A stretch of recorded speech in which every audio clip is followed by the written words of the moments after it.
Transition,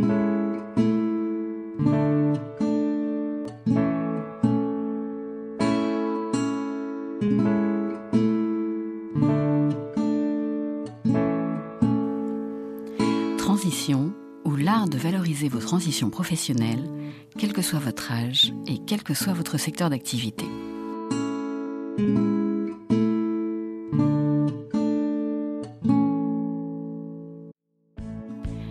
Amis auditeurs, bonjour. Je suis Mireille Garola et nous parlons aujourd'hui de transition professionnelle. Je vous donne rendez-vous à 14h chaque 4e mardi du mois pour notre rendez-vous mensuel. Lors de mes accompagnements de cadres et de dirigeants, je me suis aperçue très souvent qu'il y avait des situations de vie professionnelle pendant lesquelles ils étaient évalués ou testés sans même en avoir connaissance. Ces situations ne sont pas des situations d'entretien ou d'évaluation classiques. Elles prendront la forme de réunions de groupe, de média training, de déjeuners ou tout simplement d'interviews. J'ai donc choisi aujourd'hui de m'adresser à une journaliste pour qu'elle partage avec nous les techniques de déstabilisation qui peuvent être utilisées et évidemment comment nous en prémunir. Mon invitée aujourd'hui s'appelle Ariane Varlin. Elle est journaliste de formation et elle a travaillé pour différents médias, à la fois en France et aux États-Unis, mais aussi en presse écrite, par exemple le Nouvel Économiste, l'Express, le Figaro. Elle a travaillé aussi en radio sur RTL, elle a travaillé à la télé et aussi pour des sociétés de production. Elle a créé il y a 5 ans l'agence AW Factory, dans le cadre de laquelle elle accompagne des dirigeants pour des médias training. Ariane Varlin, bonjour. Bonjour Mireille. Merci beaucoup d'être avec nous aujourd'hui. Je crois que ce sujet passionne pas mal de gens. J'ai eu beaucoup de j'aime sur LinkedIn et nombreux sont mes clients qui m'ont dit qu'ils allaient écouter l'émission. Écoutez, j'en suis ravie. C'est effectivement un sujet passionnant parce que tous et toutes au cours de nos vies, qu'elles soient professionnelles ou personnelles d'ailleurs, on est amené à être déstabilisé, que ce soit de manière délibérée ou pas du tout délibérée. Et c'est important dans ces moments-là de savoir comment faire face. Alors, est-ce qu'on peut peut-être commencer le début de l'émission en racontant quelles sont les techniques qu'utilisent les journalistes quand vous êtes sur un plateau télé, quand vous êtes à la radio, ou tout simplement quand ils vous interviewent et qu'ils veulent avoir cette espèce de supplément d'âme, la chose que vous ne diriez jamais. Absolument. Et qu'ils veulent sortir. Et puis ensuite, à partir de ce moment-là, on pourra peut-être dégager un petit peu plus sur quelles sont les circonstances et comment s'en prémunir. Il est certain que les journalistes font partie des catégories de personnes qui sont particulièrement à même de pouvoir vous déstabiliser parce qu'ils ont toutes les techniques que je vais évoquer tout de suite et surtout, beaucoup de journalistes cherchent à faire dire à certaines personnes ce qu'elles ne voudraient pas dire parce que quand elles sont complètement sous contrôle, effectivement, elles essayent de ne pas déraper, de ne pas dire certaines choses. Et dans ces cas-là, il y a certaines techniques d'abord d'essayer de leur faire dire des choses en off. Alors moi, je ne le dis jamais assez, il faut être d'une extrême vigilance parce que quand on a le micro branché, effectivement, on fait attention, mais quand on raccompagne la personne dans l'ascenseur ou jusqu'à la porte, c'est là où on peut se permettre des dérapages. Et au-delà de ces techniques pour faire parler les personnes en off, les journalistes ont par exemple une technique parmi tant d'autres que j'appelle la technique du disque rayé, qui consiste tout simplement à poser plusieurs fois exactement la même question, en espérant finalement avoir l'autre personne à l'usure, si j'ose dire, puisque à force qu'on nous ait posé la question 3 fois, 4 fois, 5 fois, 6 fois, on finit parfois, à tort, par répondre quelque chose qui n'est plus du tout conforme au message que l'on avait prévu de faire passer initialement. Donc c'est une sorte d'énervement qui fait qu'à la fin on dit il y en a marre, je dis quelque chose. Absolument, et vous avez très bien dit ce mot d'énervement. Beaucoup de journalistes, heureusement pas tous, mais je pense que vos auditeurs l'auront remarqué, beaucoup de journalistes ont cette propension à être un petit peu agressifs parfois. C'est aussi une technique pour faire sortir son interlocuteur de ses gonds, et je ne dis jamais assez que l'agressivité est l'arme des faibles et qu'à l'inverse, plus on va face à une forme d'agression rester parfaitement calme, serein, zen, stoïque, plus finalement le bras de fer va s'inverser et c'est l'interlocuteur finalement qui va être déstabilisé puisqu'il s'attend vraiment à vous pousser dans vos retranchements et que vous restez d'un calme olympien et c'est la meilleure des armes que vous puissiez utiliser. Donc vous dites dans les premières techniques, il y a le off. Donc quand un journaliste vous dit ceci est entre nous, ne jamais le croire. Ah oui, le off, très clairement, n'existe pas. Et puis, il faut tout simplement ne dire qu'on n'a rien de particulier à ajouter ou à dire. Parce qu'effectivement, il prêche un peu le faux pour savoir le vrai, parfois. C'est une technique ancestrale et éprouvée. Et il espère parvenir à vous faire dire des choses y a deux types de journalistes très piégeux. Il y a le journaliste bulldog et le journaliste sympa. Et je suis souvent tentée de dire que le journaliste sympa est plus piégeux que le bulldog, parce que le bulldog, au moins, il affiche les crocs d'emblée et on sait à quoi s'en tenir. Le sympa essaye justement de jouer la carte de la sympathie pour vous pousser à dire des choses qu'encore une fois, vous n'aviez pas du tout l'intention de dire. C'est une technique très connue en entretien d'embauche également. Absolument.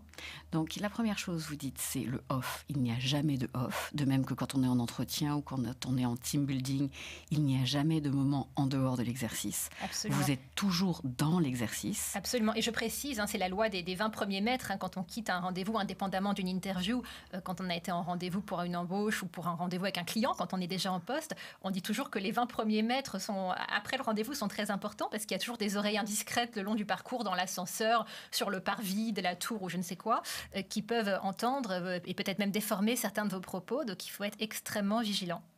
La deuxième chose, vous disiez, c'est l'agressivité. Oui. Donc face à un journaliste ou à quelqu'un qui sera agressif et qui essaiera de vous pousser dans vos retranchements, comment est-ce que vous pouvez essayer de ne pas... Parce qu'en face de l'agressivité, on a tendance à prendre pour soi. Comment est-ce qu'on peut contrer ce type de comportement? Il y a plusieurs solutions. La première, déjà, c'est d'avoir parfaitement préparé le fond. Parce que si on est parfaitement à l'aise sur le fond et sur ces messages, on pourra alors se concentrer pleinement sur la forme et sur le fait de rester calme. Alors que si on doit à la fois réfléchir à ce qu'on va lui répondre et en même temps réfléchir à son attitude de manière générale, ça devient extrêmement compliqué. Donc le journaliste, effectivement, va être agressif et va avoir recours à ce qu'on appelle des attaques ad hominem. C'est-à-dire, vous attaquez vous directement, mais enfin, vous dites que, etc. Donc vous pouvez déjà parfaitement lui dire, écoutez, ce n'est absolument pas moi qui le dis, c'est un rapport de la Cour des comptes qui évoque le fait que blablabla. Et puis l'autre technique aussi, c'est de ne pas se laisser enfermer. Le journaliste, et pas seulement le journaliste, ça peut être valable pour n'importe quel type d'interaction un petit peu avec enjeu, où il y a un gagnant et un perdant peut-être, va essayer de vous pousser un peu dans vos retranchements avec des formules du style enfin d'accord, mais soit vous pensez que, soit vous pensez que. Donc quelque part vous enferme dans un dilemme, alors que finalement c'est ni tout noir ni tout blanc et qu'il faut essayer de lui expliquer très calmement qu'il y a peut-être une troisième option à laquelle il ou elle n'a pas pensé. Et ça encore, ça revient à rester extrêmement calme, à respirer. On n'insiste jamais assez là aussi sur l'importance de la relaxation, de la respiration. Moi, j'invite beaucoup, vous aviez la gentillesse de rappeler la structure que j'ai créée à W Factory. Tous les dirigeants que je coach et que j'accompagne, je leur dis toujours, prenez, ça a l'air idiot comme conseil et c'est pas facile pour un dirigeant, mais prenez 10 minutes, un quart d'heure, c'est valable pas seulement pour des dirigeants, d'ailleurs pour des personnes qui passent un entretien quel qu'il soit, pour vous remettre en tête les principaux messages. Qu'est-ce que j'ai envie de dire ? Et aussi, qu'est-ce que je ne dois pas dire ? C'est très important aussi parce qu'on pense toujours au message, à ce qu'on doit dire, mais c'est important aussi de bien périmétrer les territoires sur lesquels on n'a pas envie d'aller pour les avoir suffisamment bien identifiés pour ne pas déraper en temps voulu. Et donc de prendre ce sas d'une dizaine de minutes, parce que ce n'est pas vrai, on ne peut pas être bon quand on vient de terminer un coup de téléphone pour, je ne sais pas, négocier un business avec beaucoup de milliers d'euros en jeu, et que 2 secondes après, le téléphone sonne et qu'on décroche à nouveau pour enchaîner sur un entretien, quel qu'il soit, interview ou pas, on est encore dans la conversation d'avant. Donc c'est vraiment important. Un sas de décompression. Ce sas de décompression. De respiration. De respiration. Alors c'est très personnel ce sas, c'est-à-dire qu'il y a des personnes dont j'ai plutôt tendance à faire partie, je dois dire, qui vont avoir besoin d'être seules. Moi j'ai vraiment personnellement besoin d'être seule pour me remémorer mes messages. Mais beaucoup de personnes fonctionnent davantage en équipe et vont avoir besoin d'être très entourées et que... Pour se nourrir de l'énergie de la personne à côté. Exactement, se nourrir de l'énergie des autres et qu'on leur dise oui, souviens-toi, tu dois dire ci, tu dois dire ça, etc. De se remettre bien en tête les messages. D'autres encore vont faire de la méditation et se mettre en position du lotus et respirer. Ça marche aussi. Ce qui est important, c'est d'avoir ce sas avant un entretien parce que ce n'est pas vrai, encore une fois, on ne peut pas être bon quand on vient d'enchaîner sur autre chose. On n'a pas encore les neurones complètement mobilisés sur ce qui va suivre. Alors, il y a quelque chose que vous avez dit qui m'a beaucoup interpellée. Vous dites non seulement il faut qu'on se respire, qu'on réfléchisse et qu'on se rappelle les choses, pourquoi on est là, quels sont les messages qu'il faut donner et ce qui est important, mais vous dites aussi quelles sont les choses qu'il ne faut pas dire. Absolument. Et en tant que coach, mais c'est peut-être une déformation professionnelle, on dit toujours qu'il n'est pas possible, si on a en tête quelque chose qu'il ne faut pas dire, de ne pas le dire ou de ne pas le voir. Donc, Comment vous faites? Alors, je vais vous donner un exemple très précis. Il n'y a pas très longtemps, j'ai accompagné un monsieur qui devait s'entraîner à ne pas dire quelque chose d'important face à ses parties prenantes. Et donc, on a fait la simulation. Il avait beau savoir qu'il ne devait pas le dire, il ne l'a pas dit. Mais en revanche, pendant toute la simulation de l'interview, parce que donc, je filme les personnes que j'accompagne, on fait des simulations. Pendant toute la simulation, il avait les mains cachées sous la table. Et ce qui est extrêmement important dans cet exemple, mais je pourrais vous en citer des dizaines d'autres, c'est que finalement, le corps était à l'unisson de son intention.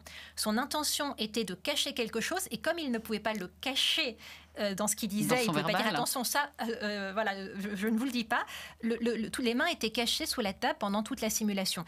Et c'est extrêmement intéressant parce que en face, la personne qui est en face, même si il ou elle n'est pas un ou une spécialiste de la communication, quelqu'un qui a les mains cachées sous la table, on ne peut pas s'empêcher de penser que cette personne a quelque chose à cacher. Donc c'est son corps qui était en train de trahir et d'exprimer absolument. Et ce qu'on appelle en anglais le body language, l'expression corporelle est extrêmement importante. Il y a également un autre tic corporel qui consiste à se toucher les mains, par exemple, ou le nez ou l'oreille. C'est ce qu'on appelle de l'autocontact et qui prouve là aussi qu'on n'est pas extrêmement à l'aise. Donc, j'ai tendance à dire, et j'en suis tout à fait convaincue, que le non-verbal est beaucoup plus parlant que le verbal. Et quand on est déstabilisé, on ne va pas dire à la personne en face « vous me déstabilisez ». On va rire nerveusement. Bonne question.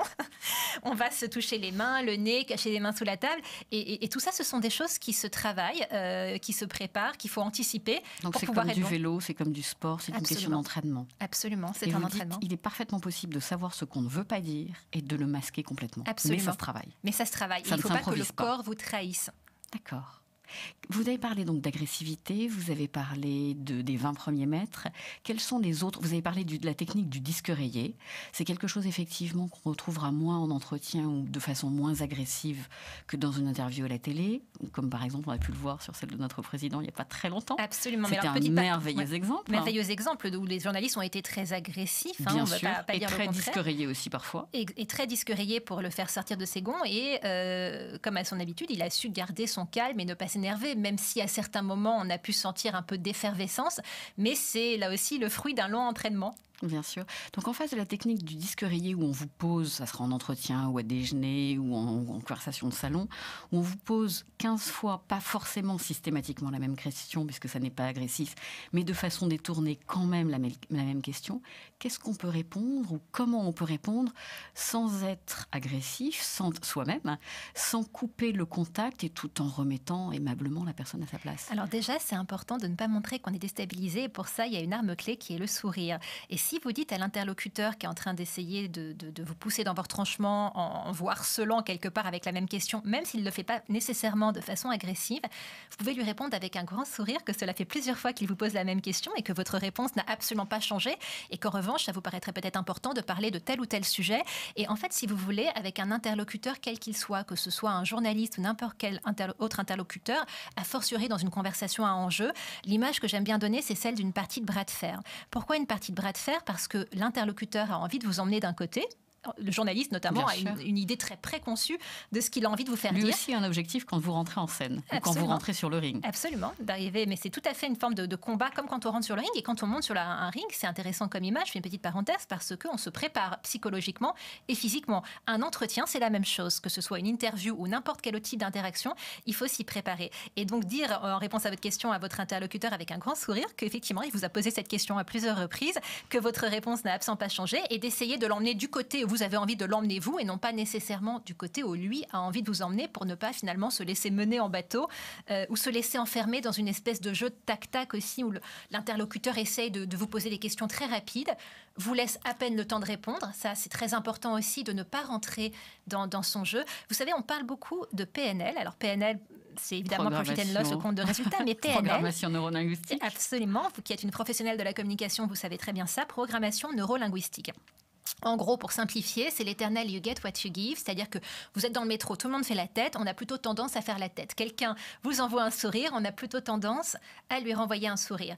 Et là, c'est pareil, si le journaliste ou n'importe quel interlocuteur est agressif, la tentation va d'être agressif. S'il de vous monter enferme, le ton de la même façon dont il le montre. Il essaye de vous imposer un rythme, un espèce de jeu de tac-tac où il faut qu'il parle très vite, comme ça, blablabla. Il faut très très vite que vous répondiez. Non, vous prenez tout votre temps, vous imposez votre propre tempo, qui n'est pas nécessairement le sien. Il y a un vrai enjeu d'assertivité et qui est particulièrement vrai, cet enjeu d'assertivité, pour des femmes qui sont confrontées à un homme, sans vouloir rentrer dans des schémas classiques, et tous les femmes sont pas pareilles, tous les hommes sont pas pareils, mais il y a parfois cette tendance effectivement à écraser un petit peu son interlocutrice, pas par une voix plus puissante, plus imposante. Il y a un vrai enjeu là aussi de terminer ses phrases jusqu'au bout, mais jamais de façon agressive. De toute façon, le maître mot, c'est de ne pas rentrer dans le jeu de l'agressivité. Et plutôt que de dire « Enfin, mais laissez-moi terminer ma phrase », de dire « Écoutez, si vous le permettez, je serais très heureuse de pouvoir terminer, de répondre à la question que vous venez de me poser. » L'impact n'est pas du tout le même, mais en tout cas, on s'impose.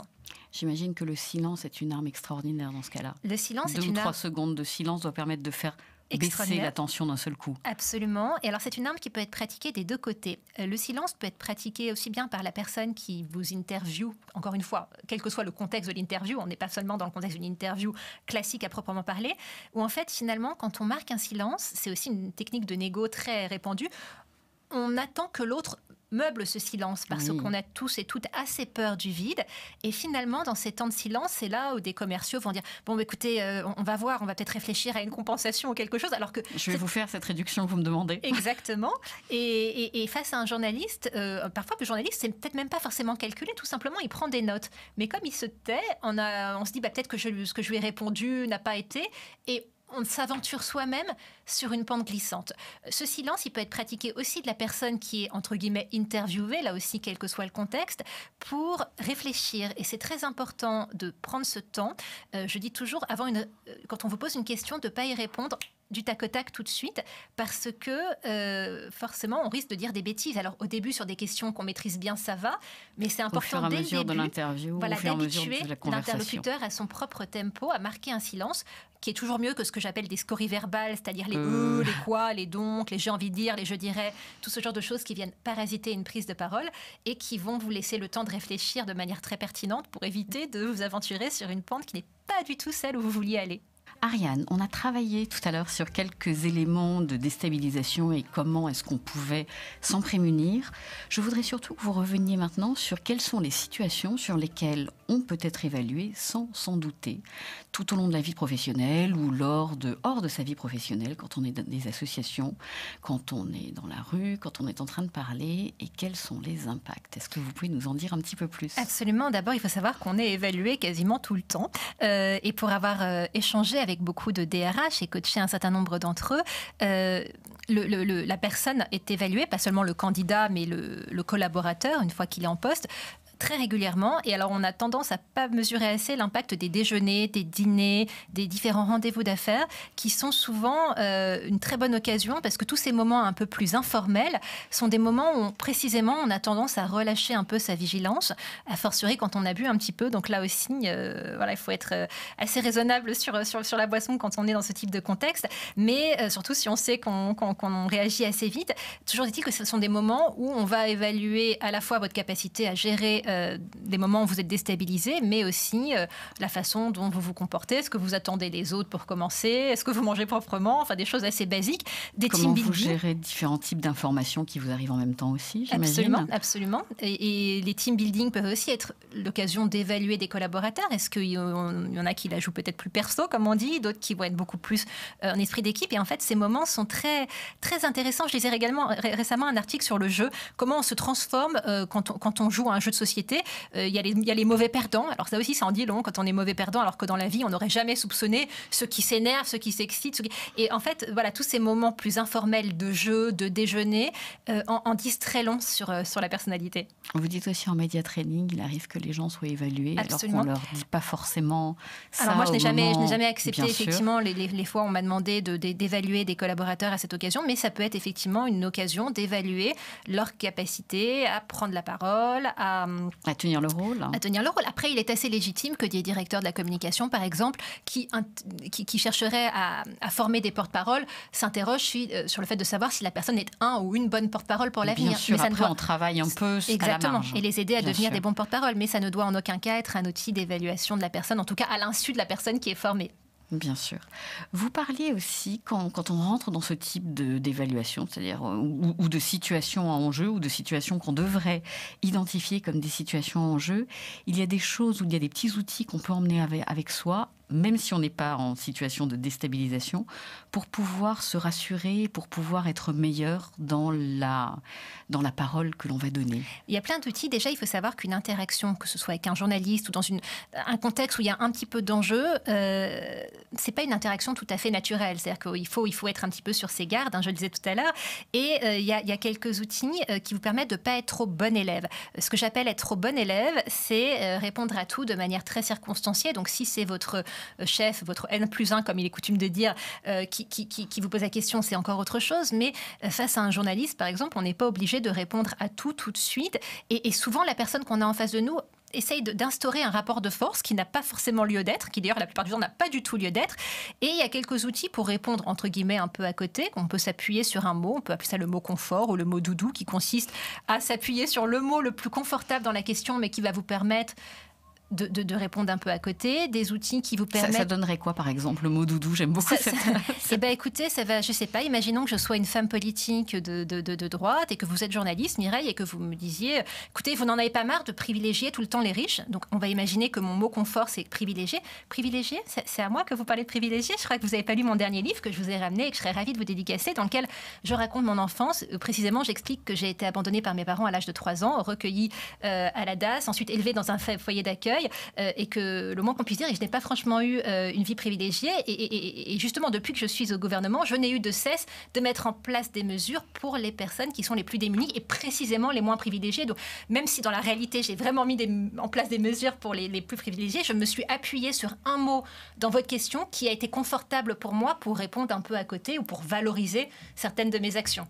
Donc ça doit être un exercice qu'on apprend à faire, qui consiste à aller chercher ce mot et à s'en saisir. Le mot. Après, on n'est pas obligé de répondre à tout. Il y a certaines questions auxquelles vous n'avez pas forcément envie de répondre, donc vous allez pouvoir meubler. Comment est-ce qu'on meuble? On répond à côté? On répond à côté. Écoutez, je vais vous répondre, je voudrais juste revenir à ce que je vous disais à l'instant sur blablabla. Et 3 heures après, je ne vous ai pas répondu, c'est ça? Absolument. Alors là, il y a 2 hypothèses. Une hypothèse optimiste où la personne a perdu de vue sa question, et puis une hypothèse moins optimiste où en général, il l'a noté, il y reviendra.